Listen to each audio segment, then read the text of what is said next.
A wonderful introduction. And thank you everyone for joining today. I'm so excited to share with you this research and this practice and really listen to some of the questions and ideas that you have because that's what drives us forward in the culture of government.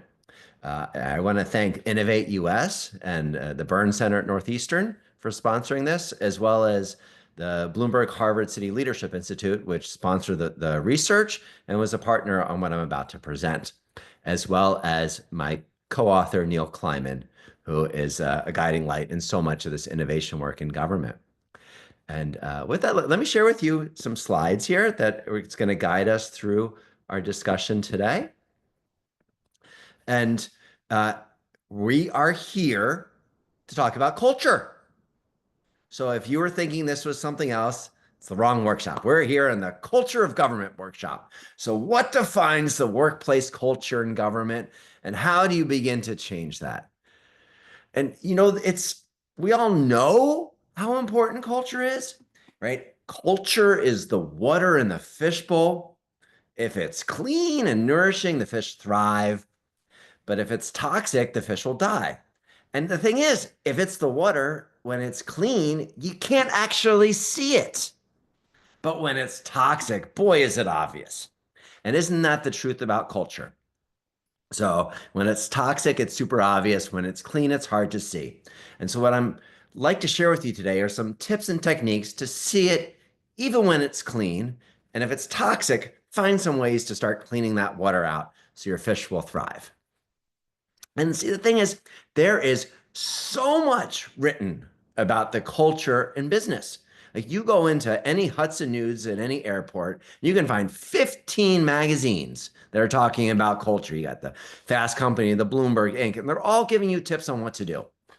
But when it comes to changing the culture of government, now we did this long, in-depth academic lit review, and guess what we found? The culture of government is a problem.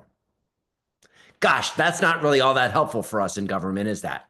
So what I'm here to do today is to help you try to change that. And because it's not the same as it is in business. As you all know, government culture is different. There's a lot we can learn from the business literature and actually vice versa, but it's not the same. The fishbowl transparency of government right off the bat makes it very different for how you think about it as a workplace and how we begin to change it. Because imagine any of these entrepreneurs bragging about their culture, but bringing media in, embedding into their organization. How would their investors feel about that transparency around every decision? It is different. We have so many different missions. It doesn't mean that success is easy to measure. And then as we think about change, we have civil service rules often. That means that change takes time. It takes patience. And so you can't just quickly change the hiring and the promotion. No, we have to work through these rules over time. And plus, we have elections. So that means we are planning on administrative change. And so right off the bat, these are a lot of ways that culture is different in government. But it is still the game changer. It is still the difference between good and great. And through this research, we figured out how to see the culture, how to make it not invisible, and how to begin defining a better path, how to begin defining higher productivity, higher performing culture. And that's what I want to share with you today. What are some of these steps that you can do to increase the performance of your organizational culture? So this comes out of a multi-year research endeavor that Neil and I undertook, producing the City Leader Guide on Organizational Culture Change. And yes, we did focus specifically on some deep dives within cities. We've also worked extensively at the state level and the federal level, and have examples to share from all different levels of government. This research reflects input from hundreds of professionals, leaders, and frontline workers around the country. And what I'm going to share with you today is really some steps that can take it through. So first off, I'm going to walk you through some of the bits of assessing culture. We're going to practice some of those in the course of this workshop. I'm going to share with you what we are calling the culture cascade, which is the step-by-step program.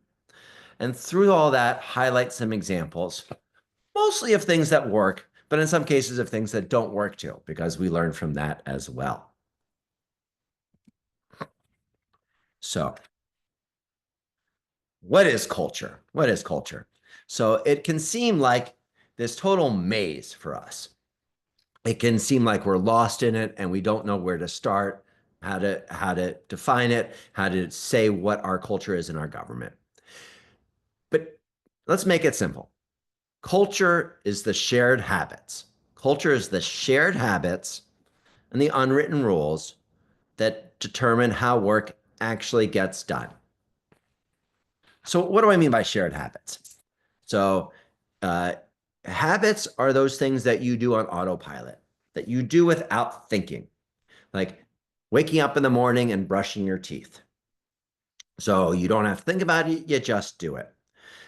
If you have certain ways of results-oriented meetings, you might start every meeting reviewing the agenda and then concluding with the action items. And you don't even have to think about that because that's become a habit.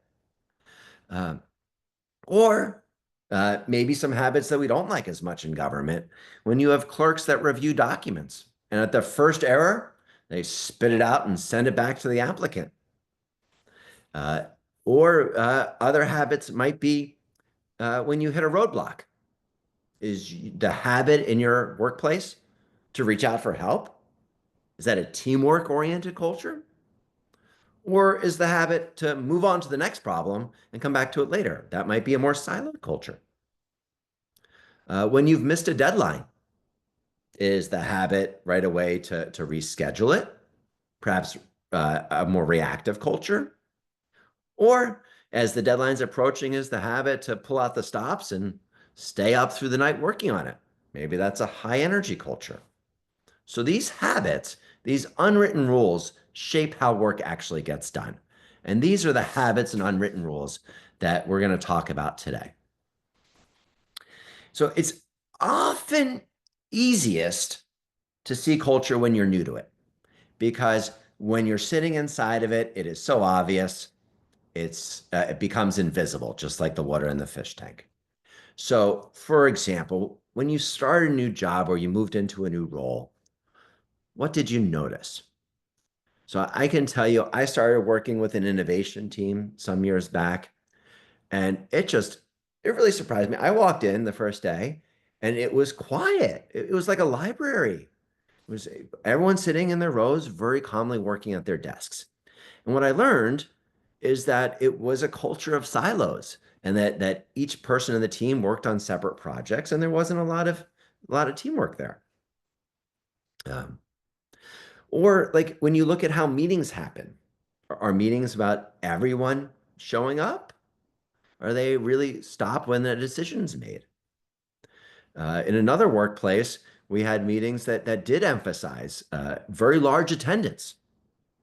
Part of the culture that I was trying to create was one of transparency, of communication, of access to executives. On the flip side, that everyone showing up also created a very consultative culture as opposed to a decision-making culture, where we spent a lot of time asking people's opinions as opposed to trying things out.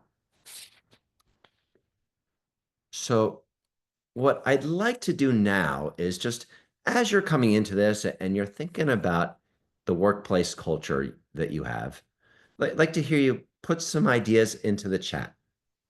What are 2 or 3 words that describe the workplace culture? Remember, this chat is not recorded. This is not going anywhere beyond the folks in this room. So we're going to have real Chatham House rules for the chat here. And let's hear some of what are some characteristics of the workplace? If you were to ask new hires what's different or what characterizes it, what would they say? If you're trying to hire someone and you say what motivates people at work, what do they say? I see on the one hand that there's already fascinating things coming in, right? We see it's collaborative and dedicated in one place. In another place, competency gets punished. We see another place, it's passionate, and another is stable, status quo. Right? And so all these values that we describe in our workplace, these are the things that shape how our work actually gets done. These are the values that drive decision making. These are the values that attract people to come work for us. And that if they don't sync with these values either change them or they leave. And so a culture gets to be self-propagating that way. These values, like fast-paced, remote staff, can create a high performance for some people and anxiety for others. So part of what we're trying to do here today is start to recognize these values and then look at what impact does this culture have on performance. So Agata, if you could pull up our first poll here, I'd like to ask folks, what impact does culture have on performance? Is culture something that's driving the performance of your organization? Is it help a lot? Or is the culture getting away of the results? And so as you're thinking about these specific values in the culture and the specific habits, think back, like, is this the culture that really helps us get the results we need? Is this a culture that increases our productivity and our performance? Or is it standing a barrier? Let's give people another minute or two to hone in on this poll. Looks like we got our already quite a few responses coming in. So we'll give it another minute and then we can share the results up.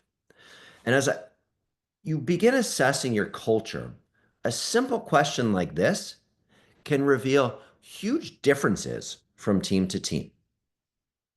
Does the culture drive or impede performance? And you'll find in terms of different roles in the organization or different tenures, people have different views on this. But right away, this gives us a baseline to think about where we need to get to.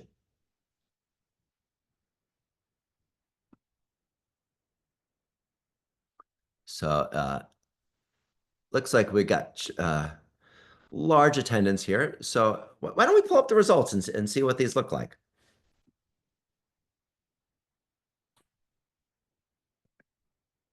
So I think you all can see here. Now, interesting, look, we have a nice range. We have about a quarter of the people saying the culture really helps performance. And that is so heartening to hear because we all want to work in a place where we feel like our values are reflected in the workplace around us and where it's helping us do the best work we can. But I see also a third, almost 40% of folks saying the culture hurts or even hurts a lot.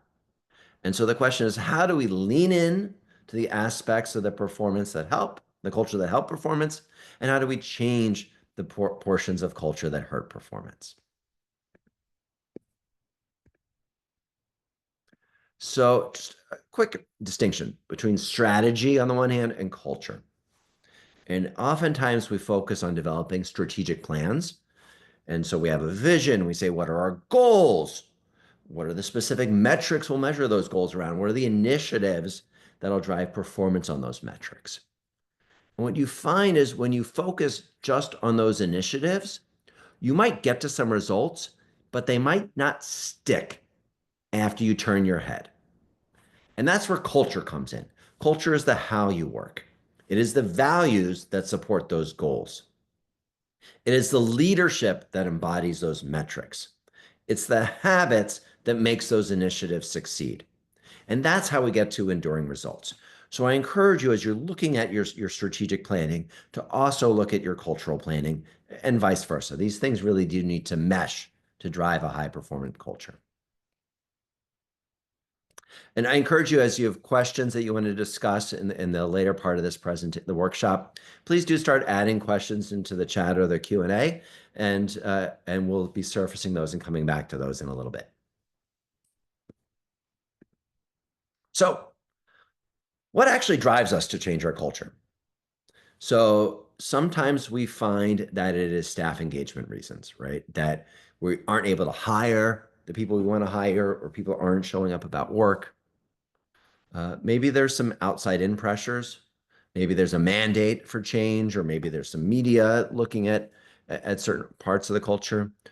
Or maybe we're talking about some new challenges that have come up and the way that we responded to the pandemic, switching very quickly to remote work, to much more independent decision making, to a different way of engaging constituents. Now we're looking at how AI might be reshaping our culture. So these are all reasons that can create that mandate for change. And I will tell you, one of the biggest questions that comes up is folks who say, I want to see some specific changes in our culture, but I don't know how to get the leadership to listen and to buy into it. These levers are ways that you can begin to make the case to help people understand the need to reshape culture for higher performance. So I'm going to ask another question here and ask, like, how much has the workplace culture changed in the last 5 years? And this also is let's pull up the next poll, Agata. And this is also a very good diagnostic for you to understand within the different departments, the different agencies, the different units, like how much change has there been? What has driven that change? And what have the results been? And so where we see it in a lot of places where there hasn't been a lot of change, sometimes there's a mismatch between our organizational culture and the challenges and mission that we have. Uh, in other cases, we've changed a lot. And boy, oh boy, I am looking at the results coming in. And I can't wait to share these with you. So sometimes the culture is changing, but it's not towards a specific end. It's in reaction to changes. And then we look back in 5 years and say, gosh, what motivates the folks around me is very different. Our habits are very different. And we didn't really think about how we got there. So as we think about change, we can also be more intentional about it as well. Uh, So with that, let's go ahead and share the results here.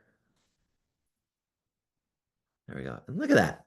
We're seeing a lot of folks here who've seen very significant change in their organization. In fact, the majority of folks here have seen a lot of change in their culture. So I would love to start seeing in the chat now, what are some of those changes you've seen? What are the things that are different about your workplace culture now than it was a few years ago? What are those changes? And what are the causes of change? What are some of the things that you saw that drove you and your colleagues to change the culture in the past years? So let's include some of these things in the chat and we can come back to that around the discussion. So what caused the culture to change a little bit or change a lot in the last 5 years?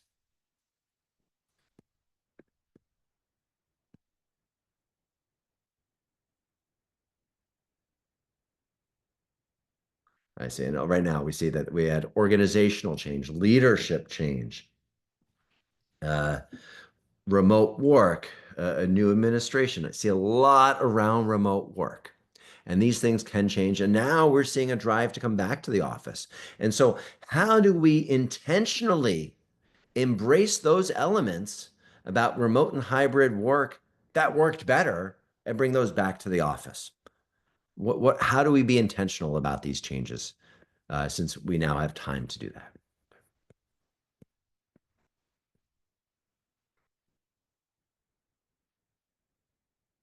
So, it does take a lot of time to change culture. We can have a shift, like a remote work, that does cause that shock to the system. But generally, when we're looking about changes that are really going to stick, we should be thinking 5+ years. This is true in business and it's true in government. Why does it take 5+ years? Well, it takes 5+ years because a CEO can start to change the culture, but it only becomes self-perpetuating when it attracts certain people to work there and reinforces those habits and values those people have. And the change, we're changing one or two things a year in terms of our skills or habits. Organizations simply can't change more than that. It takes time to hire and to promote people who reflect the culture, especially when we're looking at supervisors and managers, and that is where the culture is going to be embodied for years to come beyond an administration. So it does take time. Uh, it is something that you do need to focus on just one, maybe two changes a year. Any more than that, and people get overwhelmed with the amount of change and end up changing nothing at all. It takes repetition. You need to repeat it till your team is able to repeat it. It takes the commitment from your leaders and your staff. You need to keep focusing on the things that really matter and repeating those until they stick in the organization. And I got to say, you got to watch out for some of these legacy HR and data systems that embody the way things always have been. It might get in your way of changing. And really, this culture change, it does take focus, repetition, and patience.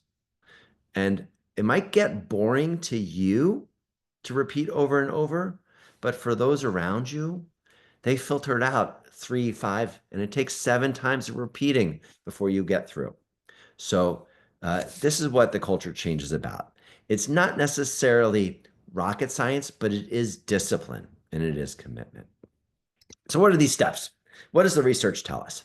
So what we found in the research is that there's 3 large buckets that you go through, and that if you jump to the end, you wind up with chaos. So there's actually an order here that it works on. And it really begins with the leadership alignment, with setting the stage. And I'm going to go through each of these steps in a little more detail and share with you some more examples. We have the leadership alignment where we set the stage. We then cascade that into the communications and decision making, where we begin to walk what we've been talking. And then the way you get to stick is embedding it into your HR systems, into your data systems. So let's look at this in practice. So first off, the vision and values. This is the why of what we're doing. The why. It's in a phrase, what's this new way of working?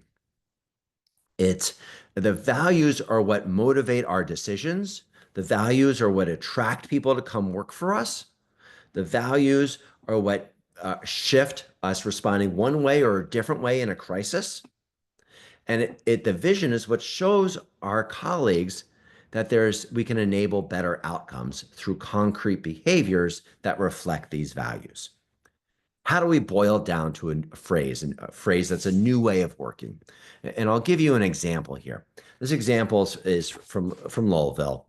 And when the new mayor came in, Mayor Fisher, he brought a language that reflected the intended changes. And he came through with a lot of specific ways of describing problems and describing changes. He talked about the weakness orientation, this is not that we're weak, it's that we're always focusing on what's that thing we're weak at, where we could do better. So what's that daily improvement? And then also on breakthrough innovation. Breakthrough innovation doesn't happen every day, but it's something we need to be open for and create opportunities around. And so by focusing the organization on this weakness orientation and continual improvement and breakthrough innovation that'll be noticeable throughout the city, he was able to launch this change. And so that comes up to the next step, which is the senior staff really reflecting the values. And I must say that this is a spot that a lot of folks get wrong. We talk about the direction we want to go, but then in terms of our senior team, we let them each keep doing their own way. And it only works when the entire leadership team are proxies for your department head, your agency head, your CEO, your governor, your mayor, that the governor is only in one room at a time. But the people who report to the governor are in many other rooms. And that's how we begin to share the cultures that share the values that shape the culture. And people are going to look to their senior leader, they're going to look to their manager to reflect that. And one way we can begin to do this is with our leadership meetings or cabinet meetings to really pulse check on how well we're aligning to these values. So, for example, you could say, we are driving to more use of data in our organization. And I want to hear from each of you, what's one way that you use data with your team this past week? What's one decision that your team made that embodied, that really reflected great use of data? And so that's a way that you can begin to use these cabinet meetings to pulse check and to start to hold each other accountable for these values. And from a assessment perspective, we can just start looking at a simple traffic light assessment. So maybe some executives are really championing these vision and values. Like we got one department head who's so data oriented, but not others. So that might be a more nascent nascent alignment. Or maybe we're seeing folks really talk about it consistently. So we have some emerging alignment. But is it to the point where they're really personally modeling these visions and these values? Where if it's a data-oriented culture we're aiming for, where we see each member of the senior team actually using data to run their area in the government and to look for their staff to bring decisions reflecting data. So this is the second step. This is around how do we align our leadership team. And the third part of getting our leadership team in place is we talk about decision mechanisms. This one's a little bit more abstract, or might seem a little more abstract. So one of the differences between government and business is business, you see a lot more similarity of education, whether it's the MBA, whether it's the engineering degree, but you find people who have a more similar pathway. Whereas in government, we're bringing leaders in from all different walks of life. Some people have risen up through the ranks, other people who've just come in as part of an administration change, maybe people who are mid-career shifting directions. And so we have lots of different ways that we make decisions.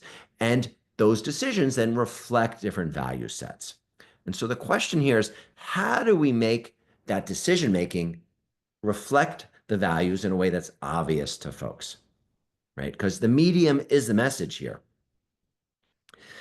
It's around explaining why decisions are made and that explanation tying back to the specific habits, the specific values that you're looking for in your culture. And perhaps the most famous one here is CompStat, of course. And you might be a fan of CompStat, you might be a foe of CompStat, but what's inarguable about it is that in terms of commander accountability and data-driven tactics, it's a decision-making framework that embodies police commanders using data to explain their tactics around fighting crime and creating safety in communities. And that model is one it can be copied again and again, and it consistently reflects certain values in decision making. So not to say you need to go to a CompStat direction, but that it is one way to bring these values to life. So let's move on to this second phase of the cascade. This is where we're really getting out into the ranks of the organization. So we've been at the leadership level. Now we're getting out to our senior managers, to our managers, and we're creating some two-way communication here, because it's not just enough about telling, it's about inspiring. It's around the what, so the mission and the strategy, the why, so getting people to share and to believe in the culture, and the how, so the skills that are going to move things forward. And so interactive ways of communicating can be done in a group, like a town hall. It can be done individually in a performance review. And both of these mechanisms and others need to reflect the changes you're looking for in the communication, in the culture. So as we think about the hybrid work we've been in and how that's changed the culture in the organization, and perhaps return to the office mandates we might have now, how are we grabbing those important ways that worked better in the hybrid, bringing those into our back to the office culture, and reinforcing them in our town halls, in our team meetings, and our performance reviews. And so to give you an example here is from Kansas City of two-way communication is a resident survey. And so a lot of places do surveys, and a lot of places do surveys, and then the data sit there. And what's different about the Kansas City survey is it moved it into the budget. And so it created this closed loop around the communications so that input from the survey winds up driving the budget. And that then leads to a higher response rate in the survey as well.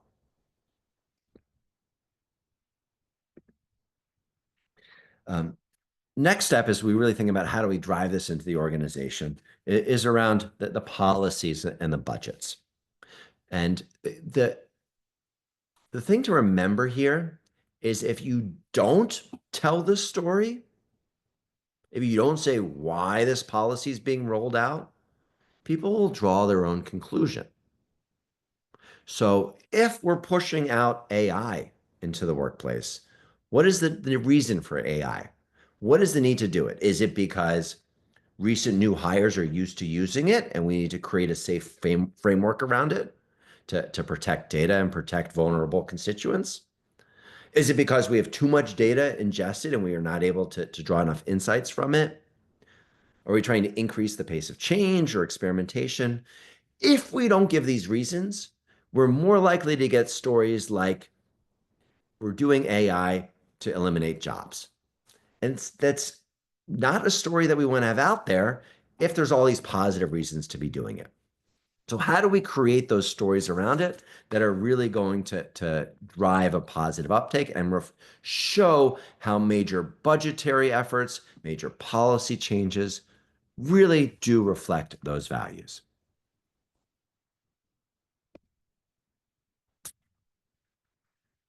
And now, as we really start to get into the organization, we get into the training and the incentives. And this can be where the rubber meets the road for a lot of folks. This is how we create the skills and ability to live in this new culture. And too often, we're doing training around what's required for compliance, what's required for the last problem we had, and we're not training around the specific mindsets and behaviors that are going to help us solve problems in the future.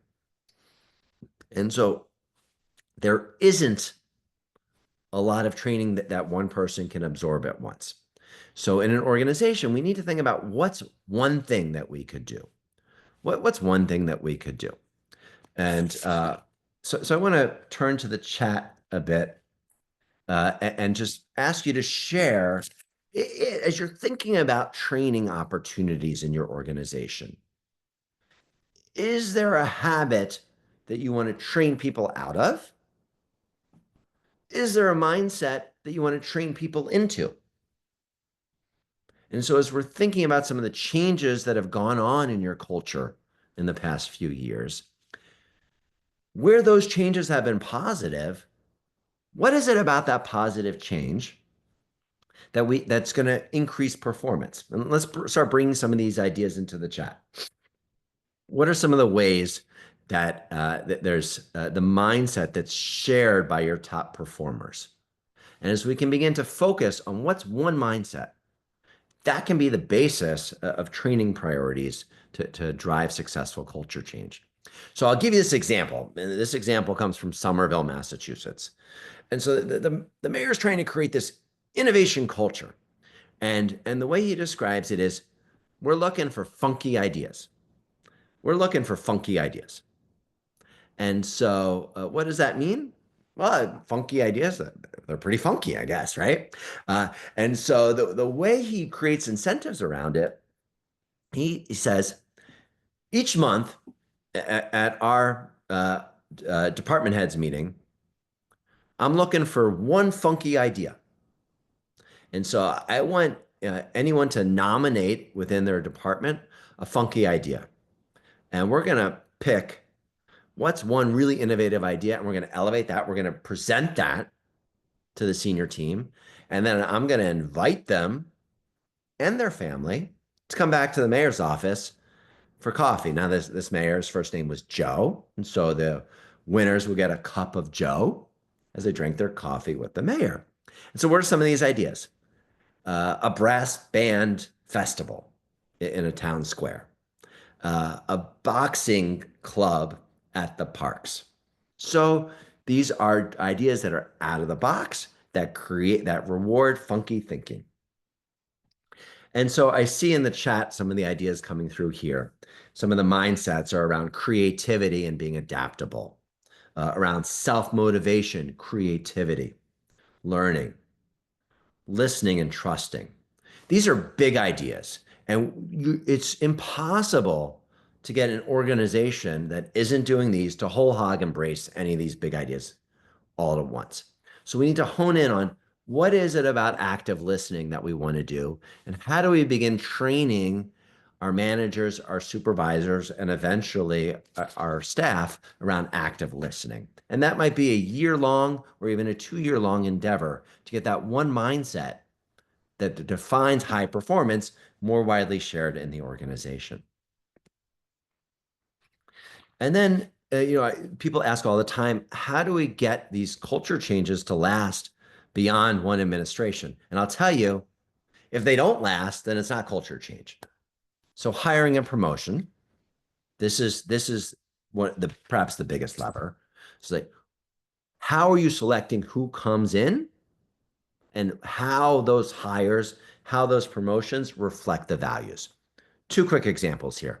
One, a city that was trying to drive innovation across agencies created a small pool of one innovation fellow in each agency to act as a point person for the central innovation office. So rather than creating a big innovation team, create a very small innovation team and then point people in each department so that every agency's leadership team could see that we're looking for innovation, we're looking for people to try out new things. Second example, police department. And so police department, new commander comes in, says, I can't fill all the beats because people aren't showing up for work. Attendance matters to me. I want everyone to unless you're injured on duty or really sick, show up for work on time and walk your beat. Okay, so a mandate. But how did this commander actually get that to stick? What the commander did is said, I know you guys want to be promoted for sergeant. If you want to be eligible to take the sergeant exam, you need to have an exemplary attendance record. If you want to be eligible for the promotion, you need to live this value, which is high attendance. And so that one change to the promotional criteria had a huge shift over the following year of attendance across the department because it showed that hiring and promotion was based in the value that the commander was talking about.